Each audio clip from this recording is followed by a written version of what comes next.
been making some progress on my shop, so I just wanted to show a couple updates and a couple things I'm doing this weekend, and so here we go.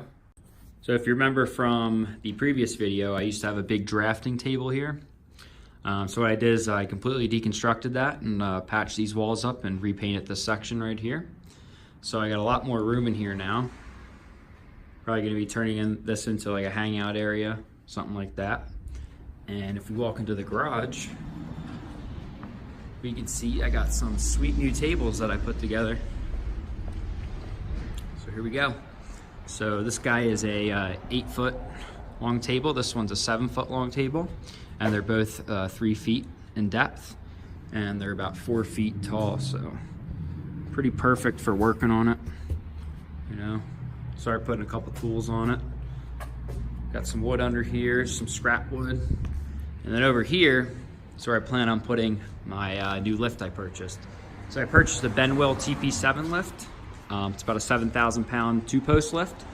And right where that board is going to be about the edge of the second post. So it's going to run across there, probably to here. And then I'll have about 2.5 feet going all the way around.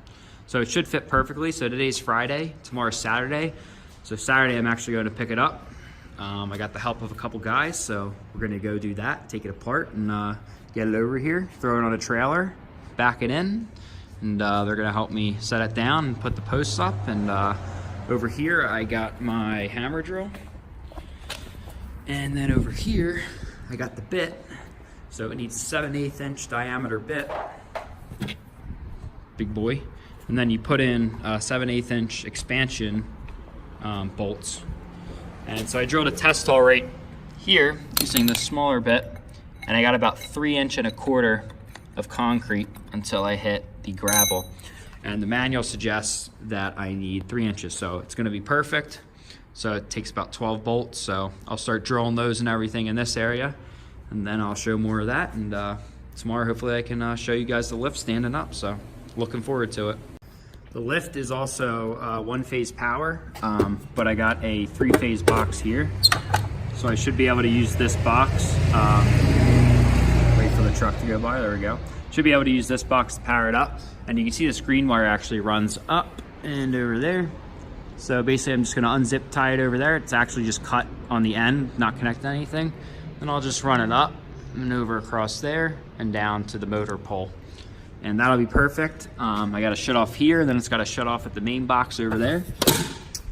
And then it should fit perfectly right here. And I also forgot to mention, I actually made these tables out of the wood that came from the drafting board in the office. So it was really nice to basically, all I had to do is buy these 4x4s, and I already had these laying around, I already had these laying around, and I just had to kind of cut them up a little bit. I had to slice these from a 4-inch depth to a 3-inch depth. But everything came out really good, and I'm really happy with these tables. And I plan on getting a drill press. I want to get a vise, a bench grinder, stuff that I can bolt down to these tables and kind of use these as my main workbench.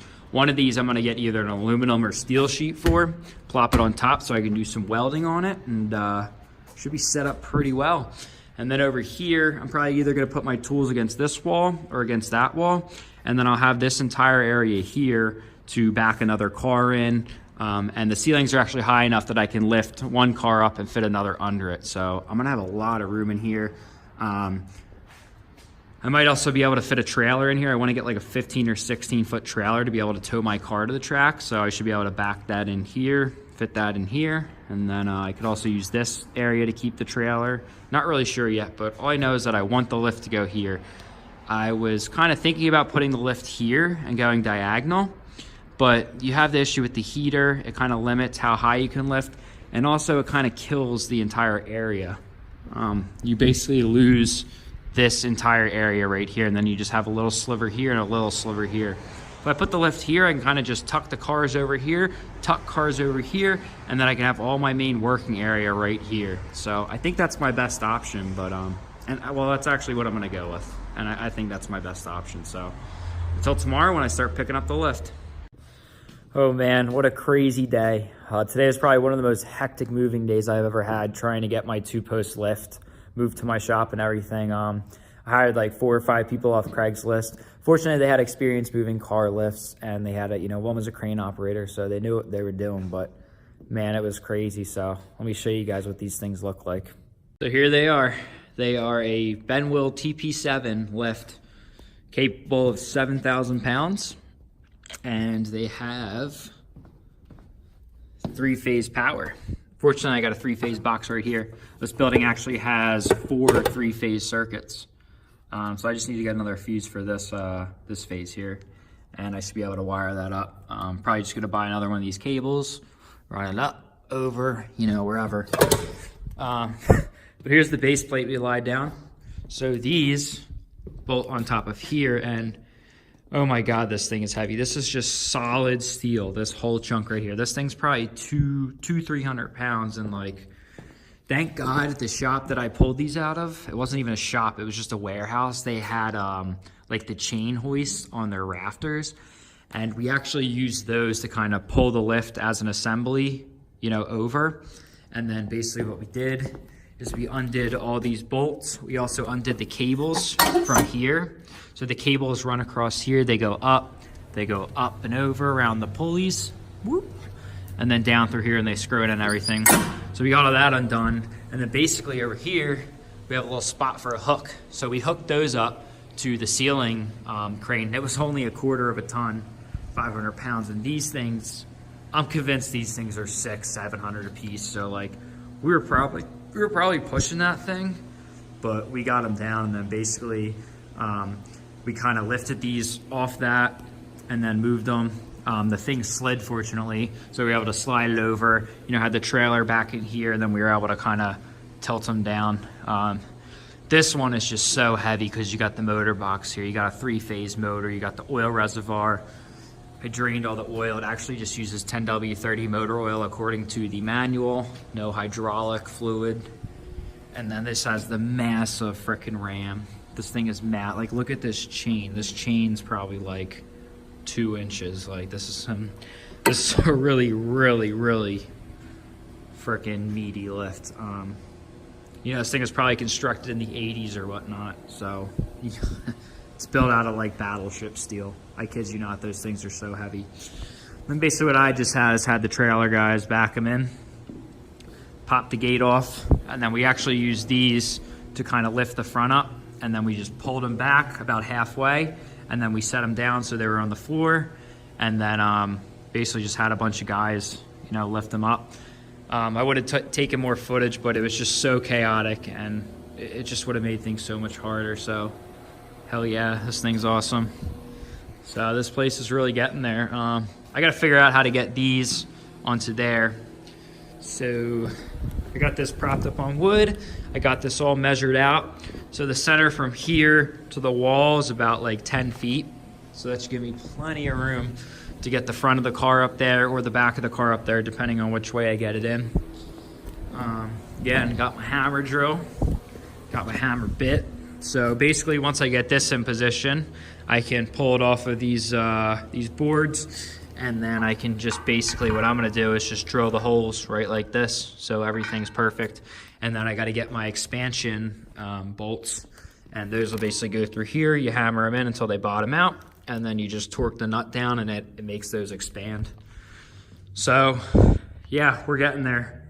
This is gonna be a project. I'm probably gonna have to save this to next weekend because I gotta try and find more help to help me get those on there. And well, I'm gonna put this one on here, and I'm gonna put the motor one over there so that I can operate the lift on this side, because we got some controls over here on the side. So this is, what's it say? We got the manual right here. So this way is lower, this way is raise, and then we also got this guy here for the latches. So it actually has safety latches on both sides. And basically if the cables snap, it's got this spring mechanism here that will, well, basically what happens is when it's lowering, this spring mechanism will pull up somehow to release this side of latches, this side of the latches, because it doesn't have a handle. So yeah, this shit's crazy, really crazy. So we're getting there. It's kind of starting to look like a shop. I think it's gonna look more like a shop when I get cars in here. The lifts cleaned up a little bit. Just hit them with some of that purple Zap shit over there and some hot water and a rag. Kind of wiped them down a little bit. I mean, they're a little bit rusted. I'm thinking about maybe repainting these. This should be pretty easy to just strip down this rust with like a wire wheel or a sanding wheel or something, and then just hit these with some new yellow paint. These pull out, so I can strip those down and maybe paint them black. And then, I mean, there's really not too much rust on the poles. You know, there's some here, which I'm fine with, but I don't know, maybe I'll just throw a fresh coat of blue paint over this, maybe just sand down a couple spots where there's, you know, some big rust. Just clean them up a little bit. This one's actually pretty good. No real rust on there. I could probably just slap a fresh coat of paint on those. Yeah, and same with these, maybe repaint these, you know. I can do these when these are on there, but I mean, clean them up a little bit. Box up there is a little bit dirty where the oil, you know, is stored. And then I was playing around with this a little bit. I did some like wire wheel, sanding wheel on these. And this whole section is going to be covered with that big plate. So I'm not really worried about the rust on that. But I was thinking about just hitting like basically this whole area right here with the wire wheel and sanding brush, and maybe throwing some black paint on it, just so this looks nice, because this is going to be covered by that thing, that guy over there. Same on this side, maybe doing that. But this thing's really rusty. I don't know how I could really clean this, and I don't want to throw paint over it because it's just gonna probably start peeling and chipping. So I don't know, maybe I can acid etch it, maybe put some muriatic acid with water, you know, throw on some gloves and maybe just probably not scrub, but kind of just rub it around, maybe with a rag, and have that etch it off. And then I can hit it with you know, some water to you know, balance out the acid a little bit so that it won't, you know, really harm anything else when it's flowing out. And then maybe throw some black paint over it. Not sure, but I threw another Craigslist ad up. Got people from Craigslist to help me move this thing, so I just need to find someone that has like one of those hoist thingies up here, like the chain hoists that they can attach to there and use to help me lift these up and plop them onto this bar. These are on wheels actually for the pulley, so you can roll these around. So really I just need to roll this over here, pick it up, plop it on, toss a couple bolts in. So hopefully I can do that next weekend, but that's pretty much all I could get done this weekend, just because, you know, this was such a job moving these in here, really such a job. So till the next video, guys.